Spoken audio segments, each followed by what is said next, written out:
झारखंड की राजधानी रांची के सीरम टोली स्थित फ्लाईओवर रैंप को लेकर चल रही विवाद अब थमने का नाम नहीं ले रहा है।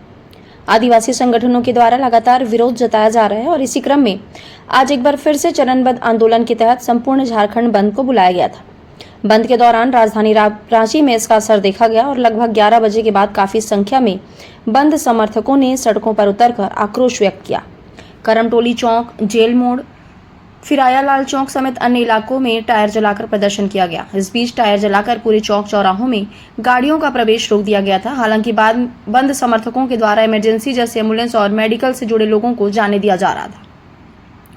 झारखंड बंद के बीच राजधानी रांची के बंद समर्थकों ने जमकर विरोध प्रदर्शन किया। पूर्व मंत्री देव कुमार धान ने रैंप निर्माण का विरोध करते हुए कहा कि सिरमटोली सरना स्थल आदिवासी समाज के लिए विशेष आस्था का केंद्र है। यहाँ धार्मिक और भावनात्मक तौर पर आदिवासी समुदाय जुड़ा हुआ है।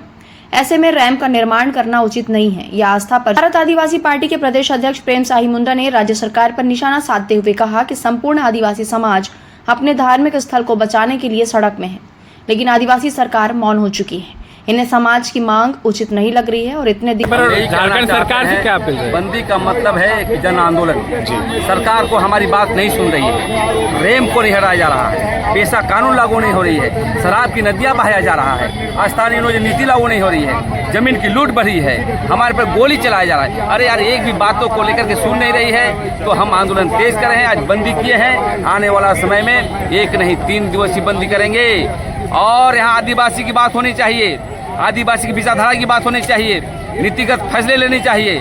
नीतिगत फैसले नहीं लेता है तो ऐसे ही आंदोलन देखने को मिलेगा। और ये आदिवासियों का राज है, आदिवासी मुख्यमंत्री जरूर है, लेकिन काम नहीं करेगी तो इसका हमेशा विद्रोह होगा, हमेशा प्रतिवाद होगा। अबुआ राज, अबुआ सरकार का नारा दिया जाता है, क्या लग रहा है कि यह नारा फेल हो चुकी है? अबुआ सरकार फेल हो गया है।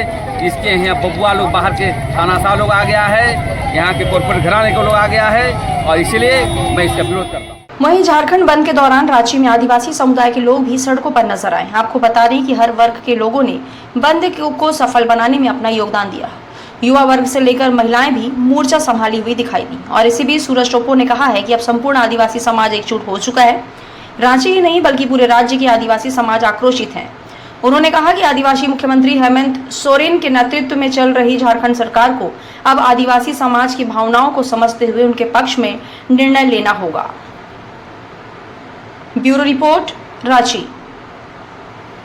सरकार को लगातार हम लोग विभिन्न विरोध के माध्यम से बता रहे हैं कि आपसे गलतियां हुई है, उसे आपको स्वीकार लेना चाहिए, और जो आपसे गलतियां हुई है उनको सुधार का अभी वक्त है, सुधार लीजिए। लेकिन ये अंधी बहरी स्वार्थी सरकार आदिवासियों के हित से जिनका कोई लेना देना नहीं, उनको कोई मतलब नहीं है, और इसलिए वो जनता का हित सुनना ही नहीं चाहती है। आज वही आदिवासी समाज रोड पर है ना जी, जो आपको सिंहासन पे बैठाने का कार्य किया था।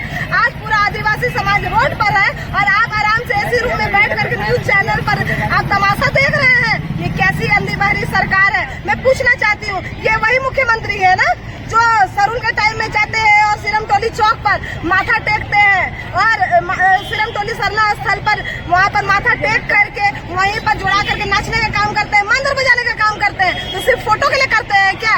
आप भी इसी आदिवासी समाज से आते हैं। जब डीपीआर बन रहा था आपको पता नहीं था क्या? आपको सब पता था, लेकिन चूंकि आप बहुत स्वार्थी हैं, आपको जनता के हित से कुछ लेना देना नहीं, आदिवासी हित से कोई लेना देना नहीं है, इसलिए आज भी आप हम सारे आदिवासियों की आवाज को अनसुना कर रहे हैं। आप ये क्यों का जवाब उनसे पूछिए कि जो आदिवासी समाज आपको सिंहासन पर बैठाने का कार्य किया था, आज वो रोड पर है और आप ऐसी रूम में बैठ करके क्या कर रहे हैं? क्यों उनकी बातें आप नहीं सुन रहे हैं? ये क्यों का जवाब आप उनसे पूछिए कि इतने विरोध के बाद भी लगातार आप रैंप का उद्घाटन की तैयारी कर रहे हैं। अरे हम लोग कहीं से भी विकास के बाधक नहीं है, कोई भी आदिवासी समाज विकास का बाधक नहीं हो सकता है और नहीं है। विकास हो, लेकिन हमारे आस्था के साथ खेल करके नहीं। आप उस रैंप को थोड़ा सा अगर आगे घसका दीजिएगा तो हमारा आस्था का केंद्र भी बच जाएगा और आप विकास जो होना है राज्य का वो भी हो जाएगा। लेकिन आप चूंकि इतने भेदभाव करने लग गए हैं कि आदिवासी समाज के साथ आपको बैठना भी गवारा नहीं लग रहा है। आप ना हमारे बैठ करके हमसे वार्ता करना चाहते हैं, ना आदिवासी हित के बारे में कुछ सुनना चाहते हैं। ये स्वार्थी और अंधी बहरी सरकार है। बस मैं इतना ही कहना चाहती हूँ कि स्वार्थ में डूबा हुआ व्यक्ति कभी भी जनता का हित के लिए नहीं सोच सकता है, और यही आदिवासी समाज है जो आपको राज सिंहासन पर बैठाया है, और यही आदिवासी समाज एक दिन आपको राज सिंहासन से उतारने का भी कार्य करेगा।